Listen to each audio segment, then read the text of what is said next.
Hi guys, welcome back to my channel for your hearts and home. My name is Dee Dee. Welcome into my kitchen.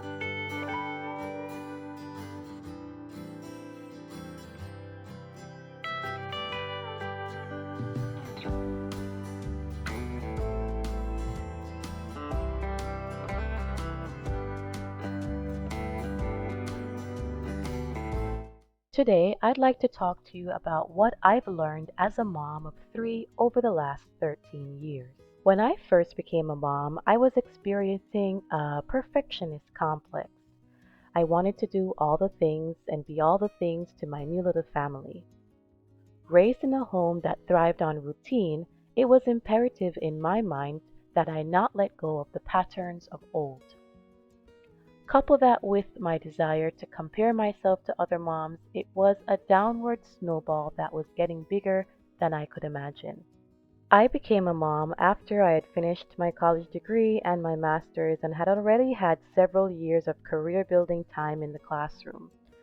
Like most, I read all the books and blogs, watched all the shows, and thought I had done my best to prepare for what was to come.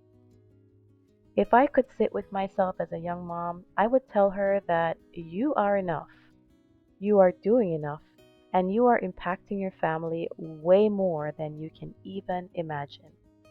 Over the years, and with the addition of more children, I have learned to lighten the load that I put on myself.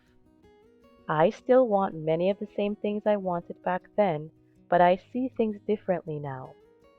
One of the things that was a huge stressor for me in my early years as wife and mom was mealtime. Life was simpler when it was just my husband and myself. We did bulk cooking on the weekends, and that lasted us for several lunches and dinners. It made life so much easier to get home and reheat dinner, and that took away a lot of the mental load.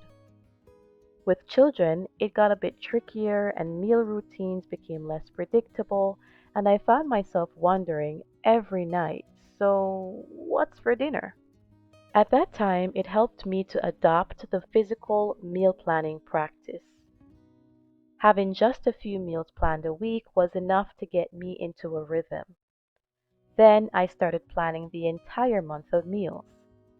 I did that for years, but I have since stepped away from that practice. I no longer feel the need to have every meal planned, and that's because I have adopted a new mindset, and that's working kitchen flow. Now, these terms are just what I've come up with, but let me explain. So, I no longer stress about meals because I've found a way to work around the headache, and that is to have a well stocked kitchen. That might mean different things to different people, so again, let me explain. I do a monthly shop for groceries. I know this is common practice, especially for larger families. When I get groceries for the month, I try to ensure I'm getting real foods. To ensure we make it through the month, I load up on a few essentials. The number one thing I load up on is meat. I suggest that you buy as much as you can afford and safely store. Only buy what you know your family will eat. In our case, I load up on chicken and occasionally shrimp. Next on my list is dairy. We don't use much dairy outside of a bit of milk for ice cream and cheese, so some months I skip this altogether. Next on my list is grains. It's important to keep the pantry well stocked with things like beans and whole grains. If you've been following my channel, you know that we recently adopted and are still transitioning to using freshly milled flour 100% of the time. So I have that stocked in my pantry, but keep items I use often on hand for baking. So I still stock all-purpose flour, different kinds of sugars or other sweeteners like honey, maple syrup, or blue agave. Load up on baking powder, baking soda, yeast, salt, pepper, and whatever dry spices your family enjoys. I go for the ones that are great on almost anything. So if you're just starting out, you can go with the very basic onion powder, garlic powder, paprika, black pepper, and an all-purpose seasoning that works great on all types of food, whether it be poultry, seafood, beef, lamb, etc. Next is veggies. When it comes to fresh vegetables, I like to buy root veggies because they tend to have a longer shelf life, and I usually buy potatoes, whether it's sweet potatoes or white potatoes. But I also buy lettuce, cabbage, tomatoes, onions, garlic, and green peppers. For those of you who have seen my previous videos, you know I love to use my Jamaican green sauce. I like to have that on hand at all times to season my proteins. So when I do the monthly shopping, I use the fresh ingredients to make the sauce when they're at their peak. And that will last in my refrigerator for a week or 2 weeks before I need any more. I also like to buy a few frozen vegetables to keep in the freezer for the latter part of the month, and that usually ties us over until it's time to do another grocery haul. Fruit. I like to buy whatever is in season as it is usually cheaper, but some staples for us include apples and frozen strawberries. My children use the apples as a snack, and I usually buy 2 bags. One of the bags is for the snack, and the second bag is for applesauce. I save that for the latter part of the month when we run out of fresh fruit, and as a replacement for eggs in recipes if we happen to run out of eggs before the month ends. I use the strawberries to make jam and to make smoothies in the latter part of the month when we run out of fresh fruit. Another staple I like to keep on hand is eggs. I recommend buying as much as you can afford and safely store. I have a membership to a big box store and usually can get eggs at a slight discount, but at most I will buy 3 dozen per month. We can easily use twice that though, so I have to be mindful of recipes I use throughout the month. So that covers the basis of what I keep stocked in my kitchen. I will put a post over on my blog over on wix.com for anyone who's interested in a more detailed list to help you on your scratch cooking journey. I buy in bulk and I do not have to restock all the items every month. I look for sales, and again, I try my best to find things that have a longer shelf life so that I can rely on them as the month progresses. Like I shared with cheese, some months we use more than others, so I skip cheese restock on some occasions. Once I got into the rhythm of keeping my kitchen stocked with these essentials, it was easier for me to tackle meal times. So another tip that saved my sanity as a maturing mom was to keep mealtime simple. We rotate through pretty much 10 to 15 or so meals each month. From week to week, I'll change it up and I will occasionally go out on a limb and do something new. With us using the same meals over and over again, that means I have recipes memorized and I have perfected the taste of most meals my family enjoys. Not having to consult a cookbook or the internet every time I am ready to cook was a game changer for me. Moreover, keeping my protein simple ensured that I can make a wholesome meal for my family in no time. So, as I reflect on my life in my younger years, I see now that I was making life much harder for myself than I needed to. I am glad to give myself grace and in doing so, go with the flow and rhythm of life. In the video I'm sharing today, you saw me starting out with getting my chicken ready for dinner time. I had thawed the meat and I seasoned it directly into the pan I intend to bake it in. I set that aside and allowed that to soak in that Jamaican green sauce that I love to use and all the seasonings and fixings. I knew I was going to be working in the kitchen today and I also had to homeschool on this day, and so I got my bread machine started early and I had a Dutch oven loaf going. I used a different recipe today. I'm not sure why I went off, but I usually use the same sandwich bread recipe every day, every time, And today I decided to try a new recipe. And I will say, while the bread came out great and tasted wonderful, I am going to go back to my regular sandwich loaf recipe.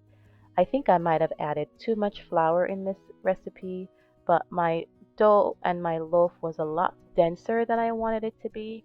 So again, we enjoyed the bread and it worked out fine, but I just like the softness a little bit more that comes through with the recipe that I've used time and time again. The next thing I was working on this day was some donuts. Now, making donuts is very similar to making bagels. I haven't made donuts in a long time, and so this was something that was quick and simple to do. Don't be like me and make your oil too hot because I was distracted and I lost two of my donuts because the oil was too hot when I started. But I adjusted the temperature and we were fine. I used a simple glaze over the donuts once they were out of the fryer. The same simple glaze I use on our cinnamon rolls is the same simple glaze I use on the donuts. It's just powdered sugar and a tiny bit of water. Mix that together until you get the consistency that you like. And then I dipped the donuts into the simple mix and it worked out great.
So here you can see my Dutch oven loaf is out of the oven and I am glazing the donuts.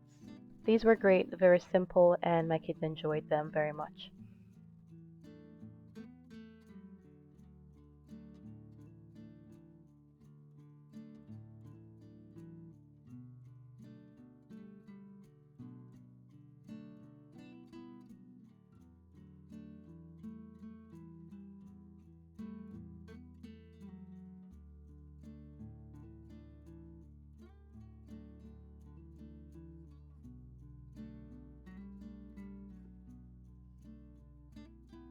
So I just wanted to give you a closer look at the finished donuts. Again, I lost two of them because the temperature was just a tad bit too high and so they burned.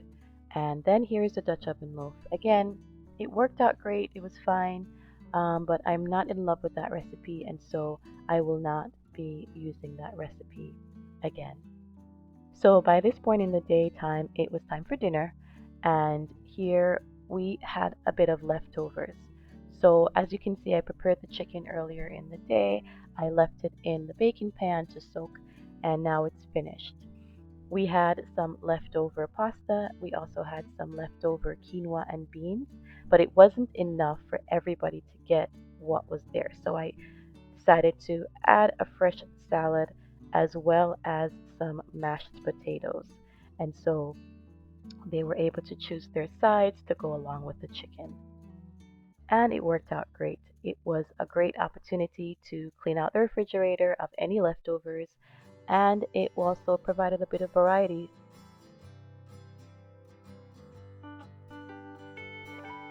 The pasta we had the day before and was made with the freshly milled flour. It's something that I've really enjoyed the last few weeks, and so we've been making a lot of pasta now that I have gotten the hang of using the machine.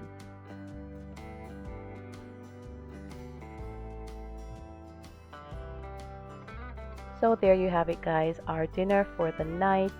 It was chicken, and everybody got a chance to pick the side that they wanted to go along with their salad.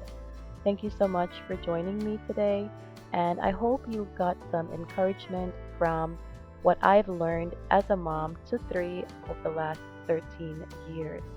If nothing else, I've learned that I don't have to be perfect.